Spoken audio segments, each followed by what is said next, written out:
JM update চ্যানেলের পক্ষ থেকে সকল অডিয়েন্সদের জানাই স্বাগতম। তোমরা থাম্বনেল থেকে অবশ্যই বুঝতে পেরেছো আজকে ভিডিওটা কী হতে চলেছে। হ্যাঁ বন্ধুরা, ভারতীয় পোস্ট অফিসে কর্মী নিয়োগ ইতিমধ্যে কিন্তু শুরু হয়েছে। যেটা সম্পূর্ণভাবে পোস্ট অফিস জব কিন্তু রিক্রুটমেন্ট কিন্তু বের হয়েছে। মাধ্যমিক পাস যোগ্যতা এটা সম্পূর্ণ কিন্তু তা আমরা জানতে পেরেছি। এখানে বেতন সংক্রান্ত কী তথ্যগুলি আছে, এটা হচ্ছে 19 থেকে 23 টাকার মধ্যে বেতন আছে এবং আবেদনের শেষ তারিখ কী আছে এবং শিক্ষা যোগ্যতা, বয়স, বেতন, আবেদন পদ্ধতি, বিস্তারিত তথ্যগুলি আজকে এই ভিডিওর মাধ্যমে আমরা স্টেপ বাই স্টেপ কিন্তু আমরা দেখে নেব।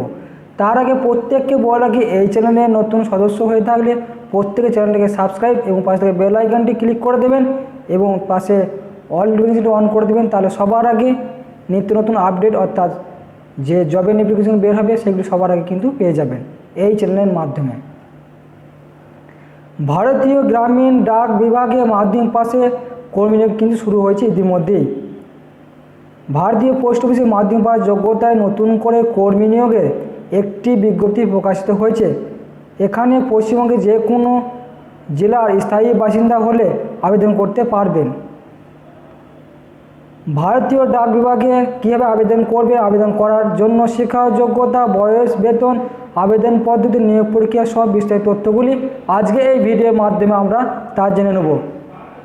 পদের নাম কি বলেছে, ভারতীয় ডাক বিভাগে স্টাফ কার্ড ড্রাইভার পদে নতুন করে কর্মী নিয়োগ করা হবে। আবেদন করার জন্য পূর্বে অবশ্যই ওয়েবসাইটটি অবশ্যই ফলো করবেন। আমি তার ডিসক্রিপশন বক্সে কিন্তু দিয়ে রাখবো নোটিফিকেশনটি।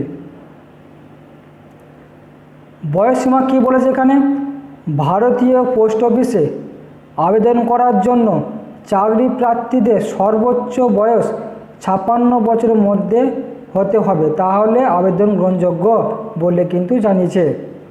বেতন সীমা কী বলেছে এখানে, প্রার্থীদের চাকরি হলে প্রতি মাসে 19,900 টাকা থেকে শুরু করে 23,200 টাকা পর্যন্ত কিন্তু বেতন প্রদান করা হবে।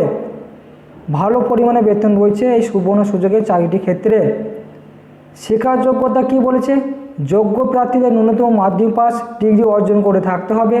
এছাড়া মোটর গাড়ি চালানোর লাইসেন্স এবং 3 বছরের গাড়ি চালানোর অভিজ্ঞতা থাকতে হবে যোগ্য প্রার্থীদের, তাহলে এখানে আবেদন জানাতে পারবেন এই পোস্ট অফিসের জবের ক্ষেত্রে। আবেদন পদ্ধতি কী বলেছে, চাকরি প্রার্থীদের সম্পূর্ণ আবেদন নথিভুক্ত করতে হবে অফলাইনের মাধ্যমে। সর্বপ্রথম অফিসের ওয়েবসাইট ভিজিট করে আবেদনপত্রটি প্রিন্ট আউট করে নিয়ে হাতে কলমে সুন্দর করে ফিল আপ করে তার সঙ্গে প্রয়োজনীয় নথিপত্র একত্রিত করে নির্দিষ্ট সময়ের আগে নির্দিষ্ট ঠিকানায় কিন্তু পাঠিয়ে দিতে হবে প্রত্যেকে, তাহলে আমাদের আবেদনপত্রটি সম্পূর্ণ হয়ে যাবে। আবেদনের শেষ তারিখ কী বলেছে, 23/7/2024 তারিখ পর্যন্ত প্রার্থীরা গ্রামীণ ডাক বিভাগে আবেদন নথিভুক্ত করতে পারবেন। আবেদন শুরু হয়েছে অথবা বিজ্ঞপ্তি প্রকাশিত হয়েছে 3 জুন 2024 তারিখে, এইটি কিন্তু ডেটটি দিয়েছে।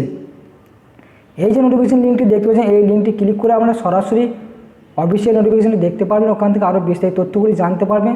আবেদন করার পূর্বে আরও একবার জানিয়ে দিচ্ছি, নোটিফিকেশনটি ডাউনলোড করে পড়ে বুঝে তারপরে কিন্তু আবেদন জানাবেন। আমাদের এই চ্যানেলের মাধ্যমে শুধুমাত্র বিভিন্ন ওয়েবসাইটের মাধ্যমে আমরা নিউজগুলি কিন্তু আপনাদের সামনে কিন্তু আমরা তুলে ধরি, আমরা কোনো রকম কিন্তু জব কিন্তু দিয়ে থাকি না। তাই প্রত্যেকে কিন্তু নোটিফিকেশন ডাউনলোড করে তারপরে কিন্তু আবেদন জানাবেন, সেই দিকে লক্ষ্য রেখে। এবং ভিডিওটি ভালো লাগলে প্রত্যেক চ্যানেলকে সাবস্ক্রাইব এবং পাশে বেল আইকনে ক্লিক করবেন এই ধরনের সবার আগে লেটেস্ট আপডেট পেতে। এবং ভিডিওটি দেখার জন্য প্রত্যেককে অসংখ্য ধন্যবাদ জানাই।